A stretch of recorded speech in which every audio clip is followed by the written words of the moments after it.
If you grew up in the late 80s, you know that Kenner wasn't just making any old toys, they were making some of the greatest toys ever made. When the Real Ghostbusters hit in 1986, Kenner got the license and went all in on making wave after wave of iconic toys. And for Wave 3, right in the middle of that golden run, they dropped one of the most creative waves in the whole line, the Haunted Humans. They appear to be 6 regular everyday people, but they're all hiding a secret ghost underneath their human disguise. And today I'm showing you all 6, how they work and why they still hold up almost 40 years later. Let's start with the most recognisable one. Granny Gross looks like someone's sweet old grandma, and at first she seems pretty harmless. That is, until you lift up her head, unleashing the ghostly true form. But there's more though. Twisting her hat reveals a hidden third eye, which also makes her normal eyes pop right out of her head. If you press down on the hat, this will make her eyes pop out and her teeth start chattering. To get her mouth to start chomping, lift the head up and down. If you do this while holding the jaw, the tongue will move by itself, which I think actually looks a hell of a lot better. Pretty safe to say the Granny Gross definitely has the most play features out of all of these guys. And once she's scared all the residents of the retirement home, close up the jaw, put her hat back down, and she returns to being the sweet old grandma. Terror Trash has got to be the creepiest looking one. He appears to be a regular garbage man, but that's only until you notice the crazy blue eyeballs. And with that dumb look on his face, it kinda looks like he's wearing a mask. Just to top it off, the trash can also appears to be filled with toxic waste as well. So I guess it's no surprise that he isn't what he seems. Hiding underneath the disguise is the hideous insect monster. Lift up the trash can and push it down over his head to reveal his green insect head. Not that they really do anything, but the trash can was hiding a weird looking set of teeth that can be pulled out from his stomach. The final step is to slide the wings out from the sides to finish the transformation.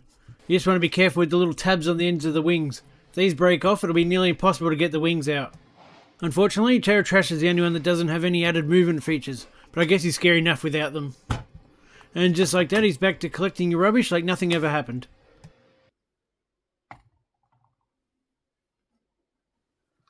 Hard Hat Horror looks like he could hurt you, and that's even before he turns into his monster form.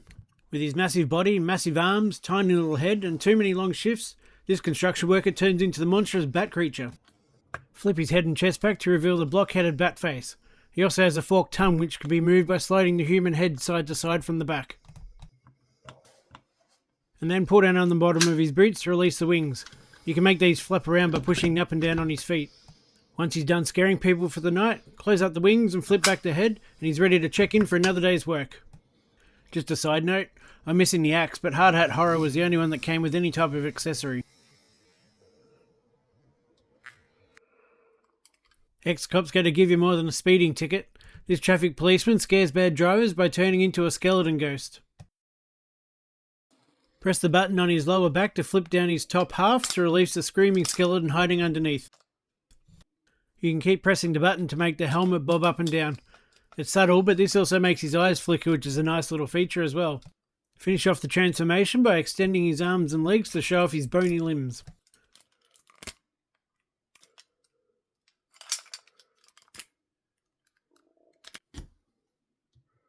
You'll need to call the Ghostbusters instead of 911 when this guy's around. Slide in the arms and legs, flip his chest piece back, and he returns to his human form. Unfortunately, Tombstone Tackle is the only one I never had as a kid. We don't really follow American football here in Australia, so I guess that's the reason why he wasn't on too many toy shelves, which is a shame because he's one of the most unique out of the whole set. Looking at him from the front, he looks like a normal football player, but this guy's action's all on his back. Move his arms and legs forward to put him on all fours, then press down on his head to reveal the alligator-like monster. To finish the transformation, flip up the eyes to complete the new look. Doubling down on the footballer disguise, he even has a football as a tongue. This can be moved around by sliding the helmet up and down. For some reason, the packaging has him standing up in his ghost form. This doesn't really work because the back piece doesn't lift up high enough to really see any of the ghost features, so he's definitely best when he's bending forward.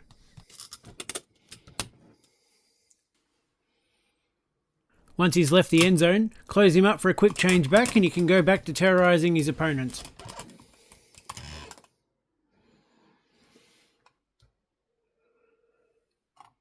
And finally, Male Fraud Ghost. He looks like a completely innocent mailman, but like the others, there's definitely more going on here than meets the eye. He transforms into the letter-devouring monster by simply separating his shorts from his waist. This transformation is definitely the simplest, but I think it's also the most effective and has the best use of the human form's features. And of course, what's the point of having massive teeth if you can't chomp on things? Lift the legs up and down to move the bottom lot of teeth in a chomping motion. Once he's finished scaring the neighbourhood, join the top part of his body to his pants for a quick change. A male fraud ghost is ready to go back to delivering the mail. Although after seeing what's hiding underneath that uniform, I'm probably going to start checking my mail a little bit more carefully from now on. And there you have it, Real Ghostbusters Haunted Humans. Kenner would go on to release plenty more weird and wonderful figures in the Real Ghostbusters line, but there's something particularly nostalgic about the Haunted Humans. Maybe it's the crazy transformations, the creepy designs, or just the fact they don't make toys as awesome as this anymore. They're a great reminder of just how creative toys were back in the day. Anyway, thanks for joining me, and I hope you enjoyed taking a trip down the spooky side of the Real Ghostbusters.